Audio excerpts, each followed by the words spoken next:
कांग्रेस के गठबंधन धर्म का पालन करने की गुजारिश की। उद्धव गुट के तेवर तल्ख, संजय राउत की दो टूक, सांगली पर समझौता नहीं। शिवसेना यूबीटी नेता संजय राउत ने गुरुवार को कहा कि उनकी पार्टी महाराष्ट्र की सांगली लोकसभा सीट से चुनाव लड़ने संबंधी फैसले पर कायम है। उन्होंने कहा कि किसी को भी ऐसा कुछ नहीं करना चाहिए जिससे सीधे तौर पर भारतीय जनता पार्टी भाजपा को मदद मिले।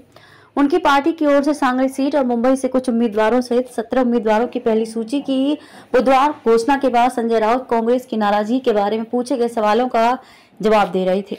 दरअसल उद्धव ठाकरे के नेतृत्व वाली शिवसेना, यूबीटी कांग्रेस और राष्ट्रवादी कांग्रेस पार्टी शरद चंद्र पवार महाराष्ट्र में विपक्षी गठबंधन महाविकास अघाड़ी एमवीए में शामिल है। थोराट की गुजारिश पर क्या बोले संजय राउत। महाराष्ट्र में कांग्रेस विधायक दल के नेता बालासाहेब थोराट ने शिवसेना यूबीटी से अपने फैसले पर पुनर्विचार करने का आग्रह करते हुए कहा था कि एमवी के घटक दलों को गठबंधन धर्म का पालन करना चाहिए। राउत ने कहा कि कांग्रेस को रामटेक और कोल्हापुर सीट दी गई है। उन्होंने कहा कि शिवसेना यूबीटी ने अमरावती सीट भी कांग्रेस को दे दी है। क्या कांग्रेस सिर्फ एक सीट के लिए बीजेपी के खिलाफ लड़ाई छोड़ देगी? संजय राउत ने कहा कि कांग्रेस को रामटेक सीट दे दी गई है, इसलिए शिवसेना यूबीटी मुंबई उत्तर से चुनाव लड़ेगी। उन्होंने कहा कि घटक दलों को गठबंधन को मजबूत करने और उसका विस्तार करने की जरूरत है। राउत ने कहा कि कांग्रेस को देश का नेतृत्व करना है और हम उसके प्रयास में पार्टी का समर्थन करते हैं। क्या कांग्रेस सिर्फ एक सीट सांगली के लिए बीजेपी के खिलाफ लड़ाई छोड़ देगी? सांगली सीट पर क्या बोले राउत। संजय राउत ने कहा कि यदि विपक्ष गठबंधन एक इकाई के रूप में एकजुट रहता है तो एमवी सांगली सीट आसानी से जीत सकता है।